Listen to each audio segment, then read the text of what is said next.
Right, Smart Means Business heads on ground this time around in Kampala again. Barija Andrew is going to be discussing counterfeit products in the country. How are these ones affecting those who believe that they are selling genuine ones, or those who are definitely dealing with ingenuine products? How is it affecting the market space? Let's have more from that with Barija Andrew on ground this morning. Yes, Barija Andrew, thank you for joining us. Good morning. What do you have for us today? What do you have for the viewers? Very much, Jerome Paul Sonko. Yes, and today, of course, we are talking about counterfeits, which are increasing in Uganda day by day. And of course, I won't forget to say that today we at Yamaha Center, a place where, of course, where we get most of the original electronics. And of course, today we are investigating how these people are being affected by the people that sell counterfeits. That's on the streets right there. And of course, we try to interview some of the few people we met outside before we came here, and majority of the people were not willing to talk about this matter regarding counterfeits, and we decided to come down here to the Yamaha Center to find out how are these people being affected by the fake products that are being sold outside there. It's quite a busy place, as you can see. It's very early in the morning, it's the business time, and everybody is preparing. As you can see, just right besides me, there are quite enormous gadgets by the different people that come. They wake up every day to make sure that they make the money. You can see very, very, very busy. So all electronic gadgets that are being sold, and of course we are trying to understand how do these gadgets really come into the country, where do they come from.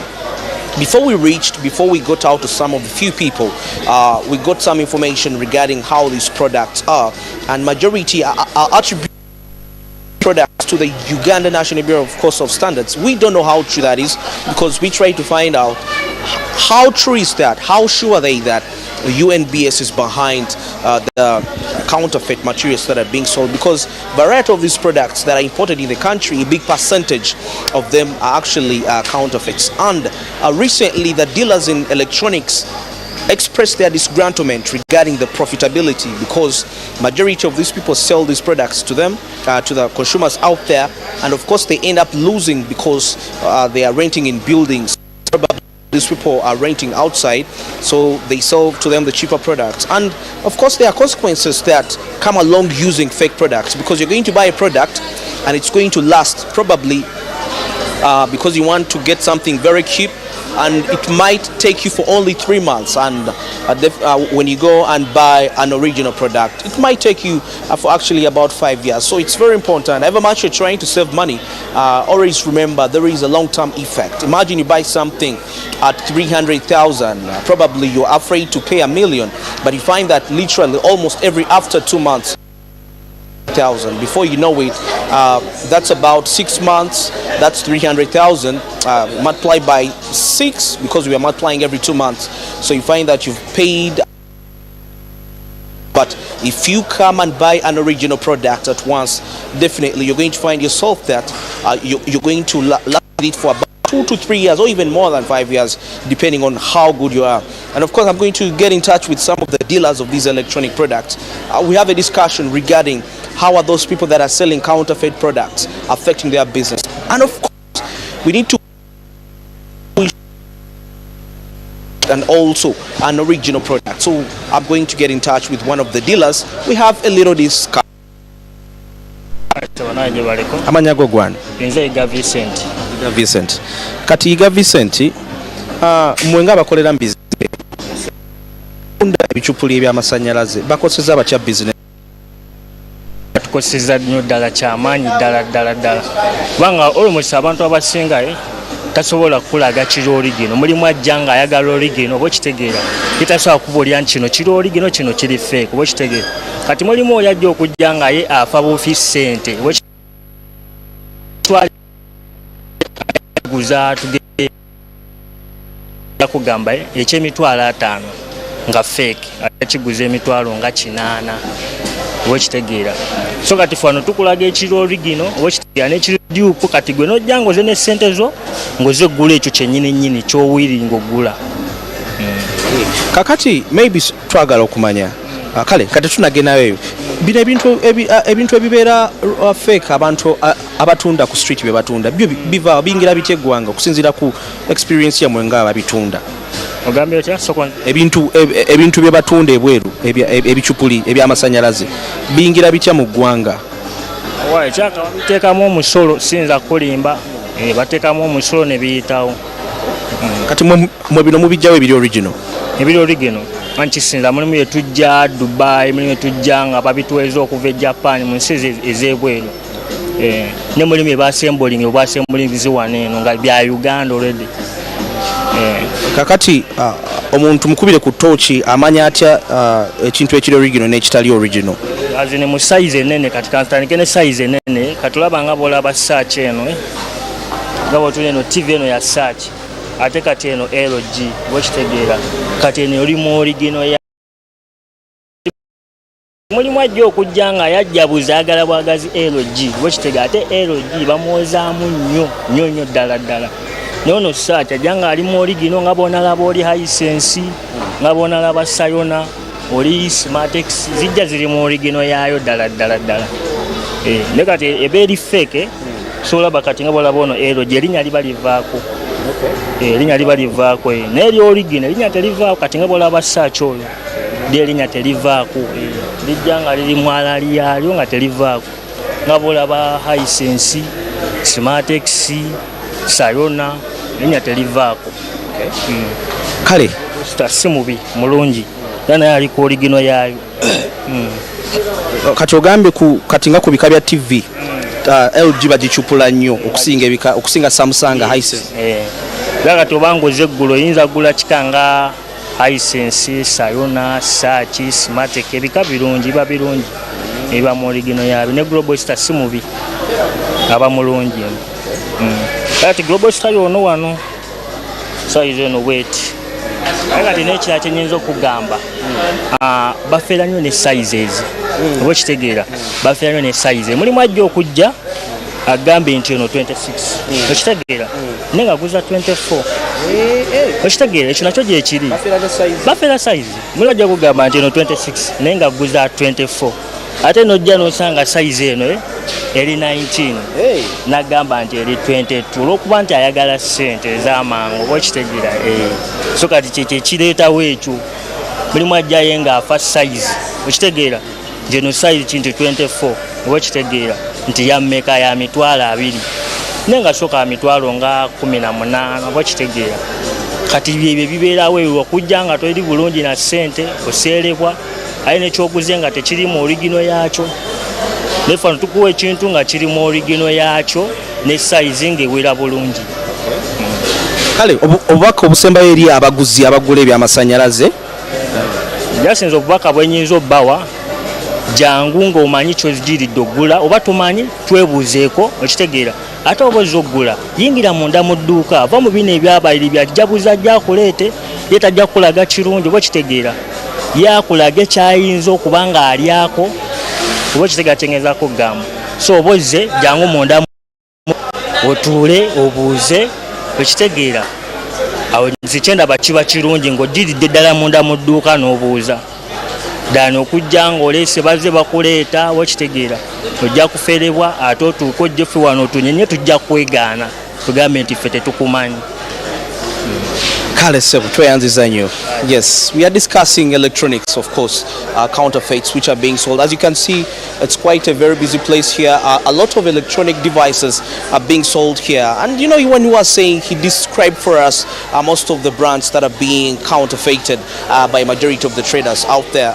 And yeah, you can see as a person, you can really see that actually you can make decisions and get to know and see how these products look like, and you can make decisions which are healthy when it comes to selling devices. So we are getting opinions of the different people. Sebo jebaleko amanya go gwan amanya nze Spata Alex ogamba otya ndi bulungi mugamba tuli bulungi naffe business zitambula zitye ezokufunda ebyamasanyalaze business z'okutunda ebyamasanyalaze simbi akati just tubadde twogerako ku mulamwa kuba mwe abasinga abakolera muno nkimanyi mutunda ebintu ebiri original ne waliwo abantu abatunda ebiri fake abafiiriza mmwe kibakosezza kitya nga mmwe abali mu eno business abatunda ebintu ebiri fake nze nno kambe wanjawulo nze ngenda kunenya bano abakebera ebintu bakebera ebintu ebiri original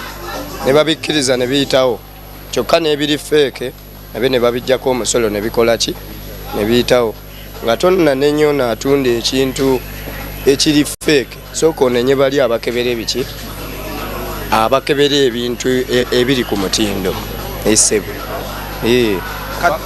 kuba babireka ne biyitawo kyokka nga babirabye era ne babisasulira n'omusolo esebo kati mwe babafiiriza kyenkana ki ng'okusinziira ku mwe abaleeta original fe abaleeta ebintu ebiri original tugenda ne twesanga nga abaleeta ebiri fake nga bumanyi nti kati abantu baavu abantu tebalina ssente olaba ekintu ekyo kyennyininyini nga kyemutunda ekikyo kiri original kiseeramuuko naye ng'ate ekiri fake akasente kakkamu esebo kati oli ye bw'aba azze okugula aba ayagala kali ak'essente entono esebo kati gwe n'osigala ng'oli awo totunda bulungi esebo kakati ebintu ebisinga ebiri original mwe mubijjawa ebintu ebisinga ebiri original tubijja mu nsi omanyi waliwo ensi ezaakula ng'ebyo ebiri feke tebirinnyayo okugeza nga Dubai, Italy ebintu ebirigendayo birina okuba nga bimaze okulongoosebwa obulungi kati bw'ogenda e Dubai okusuubulayo olina okumakinga sure nti ebintu byoleeta biri original era toyinza kusangayo diipu nnyo nga ewalala kuba amawanga agasinga gabikebera tebirinnya mu nsi zaabwe maybe ekibuzo ekisembayo biki bye basinga okucupula brands mbino ebyamasannyalaze okusinziira ku ndaba eyiyo bannange babasajja abakyalina bacupula buli kimu buli kimu bakicupula olaba okutandikira ku TV ezo mulimu encupuli mubeeramu encupuli paka ku ezo wuufa mwonna mubaamu encupuli kakati kisinziira abakyalina kisinziira wabula kasitoma wayawulira ekicupuli n'ekitali kicupuli ebbeeyi kubanga agenda nalaba bitunula kimu era birabika kimu naye ng'ebyaddala ebbeeyi eyawuka era olumu kasitoma ayinza okubuuza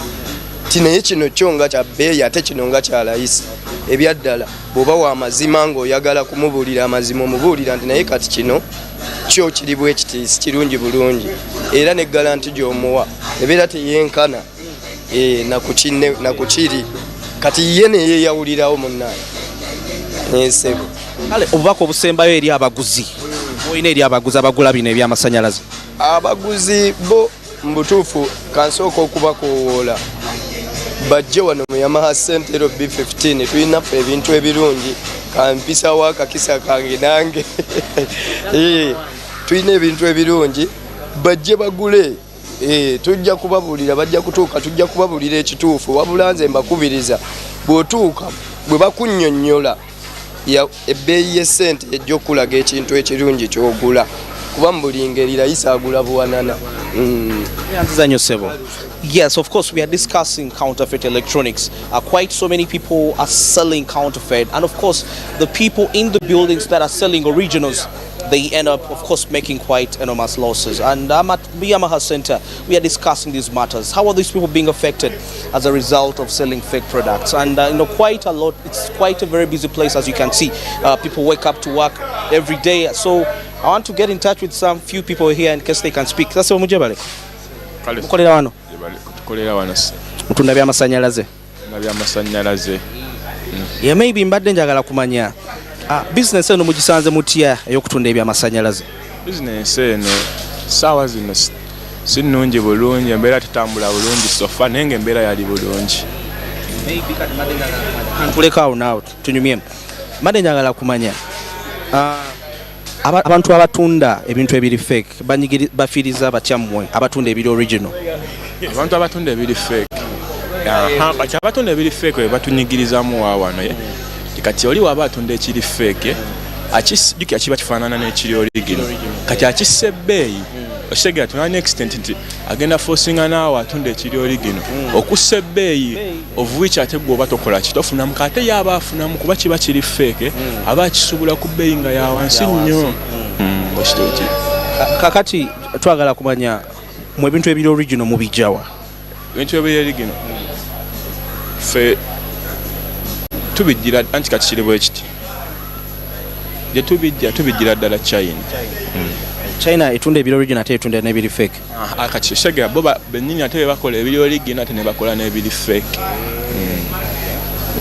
ne kati nze kati kyeneebuuzaamu kiri bwe kiti kugamba ebintu bino nga bijja ku nsalo babikebera nemuleeta ekyewunyisa abakeberawo bennyini obalaba abakebera babiraba nti biri fake nate ne babireka ate nebikola ki nebiyingira eggwanga naye nga ate babiraba ko ekintu ekiri origino kirabika kiba kirabika kale obubaka obusembayo eri abalabi obubaka obusembayo eri abalabi abaguzi naddala abagula ebyamasanyalaze okusinga abagula ebyamasanyalaze kyenyinza obbagamba abagula ebyamasanyalaze bannaye feke mweziri ne kati feno wansi ku Yamaha Center no mu basement fe tulina original era kyenyinza obbagamba gwe wenna yagala ekintu nga kyamasanyalaze ng'oyagala ebi original kintu mu original yakyo balime kufera kuwa kintu kiri fake ojja mu Yamaha eno wansi mu basement gwejja buzeemu wafeno fake ebya fake tetubyaniriza tweyanziza nnyo ssebo. Yes, we are discussing counterfeit products. How has it been of great impact to the people that are selling original products? And of course, as you can see, very busy, very enormous electronic places that are into this place. I believe if you came to buy something, you may be out of options because there are quite so many right here. So very, very important. And majority of these people here sell original products, unlike the fake people that have been selling the fake products and have been making them lose quite enormous profits. As you have heard, it's very interesting that majority of these people are attributing to this to the people by the to the UNBS, the people that are in charge of checking the quality of the products. But how true is this? Of course, we shall be having further engagements regarding this because we cannot just allege things we are not really sure about. But that's what they say. This is the opinion of the people that are on ground. And of course, I've been Andrew Barige. This is Smart Means Business on Ground. Let's get back to studio with Joe Rampol Sonko. Good morning, it is. Thank you very much, Barige Andrew, for that particular one, as he was taking you through people dealing in electronics in the country and how they've been able to at least run and drive business. Well, when you look on the other side of the coin, like I said, those who are dealing in genuine products feel affected because they are competing with the same people who are selling counterfeit. And what happens later on is that once someone buys a counterfeit, they'll start treating the same marketplace as fake business people who are dealing in fake products. So it is vital for us to at least get room to at least push for genuine products. Uganda Communications Commission in the next 6 months is going to ensure that they block all the fake or counterfeit communications gadgets off the Ugandan market and to ensure that the consumers can benefit of the particular goods and services that they are having. All right, now with that particular one, we're winding up with our show this morning. It is 9th of August 2022, 8 minutes to 10 o'clock. Coming up after is Financial Markets with Anthony Sebale. But I leave you with the SMB No Comment. Have a blessed day. Good morning.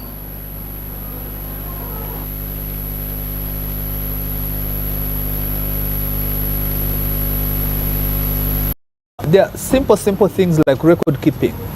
You must be able to tell whether you are making a profit or a loss. Okay? You must be able to tell when is it not to put money into something and instead put it in another thing. Okay? You need to have those basic capabilities, and they're achieved through record keeping. As a business, you must be able to do record keeping, and record keeping is not really as complicated as people try to make it look like. Have you registered? Know that I've given so and so this item, they have not yet paid for it, I need to follow them up. If you don't record, you have given out things on credit, you'll even fail to recover that money because you have no record of it. So it's as simple as that. Make sure the basic records are there. You can tell how much sales you have made, how much expense you have incurred, You know, those basic things, you need to be able to record them. Secondly, and this is very, very key, most businesses that are small, that are owner run, you find that you cannot separate a business from the owner. Okay, let's say I own a shop. When someone has when I have a shop and we do not have soap at home, I'll pick from the shop. I have not recorded that. It's not adding the business. Or someone has called me and they have a financial problem. I reach out in my drawer, pick out the money that I made from my sales and give it to someone else. So you find that you're mixing, there's no separation between your personal affairs as an individual and the affairs of the business. So before you know it, you are taking a lot more money, a lot more capital from the business, more than you should be doing. At the end of the day, what would happen? The business will collapse. So we must make sure that we separate our personal affairs from the affairs of the business. And also that links to action number one, record keeping, to know that I have taken out 10,000 shillings, I need to put it back. Or if I don't have to put it back, I need to work a little more harder to make sure that effect is compensated for. Otherwise, a small gap will keep growing, and before you know it, the business is no longer sustainable. A business that would otherwise be profitable, it's no longer sustainable, and you're closing shop. The other one, especially relating to borrowing, the biggest mistake that people make or businesses make is to borrow money for one purpose and then you deploy it on another purpose. We've seen people who come and tell lies to us. I want to buy a plot. Before you know it, they actually are going to pay money lender somewhere who was on their case. Or they're going to marry a second wife, you know. So you don't want such things to happen. Borrowing and lending, it's a business of trust.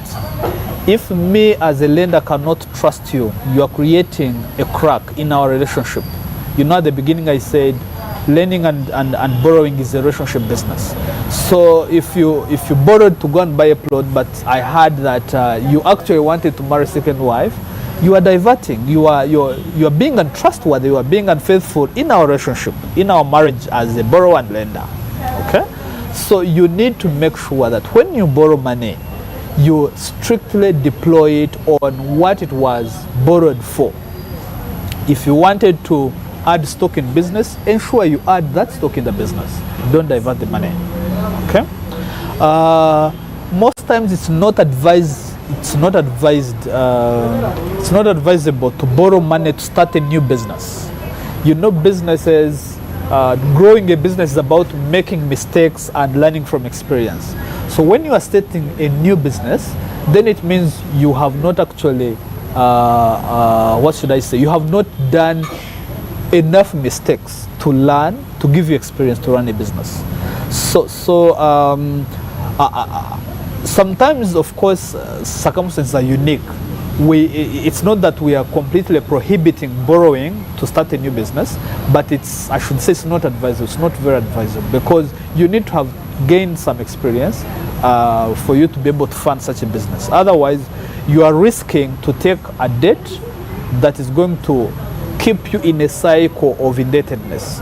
The business is lost because you didn't have the experience at the time you borrowed to fund it, and also you cannot pay back the money that you borrowed from your financial institution. So you find yourself now in a cycle. A loan that was supposed to help you grow a business, it is actually making you worse than you were before you took out that loan. So those are really some of the things that I can say people should do, or shouldn't do for that matter, in order to make sure they revamp their businesses and make sure they are sustainable.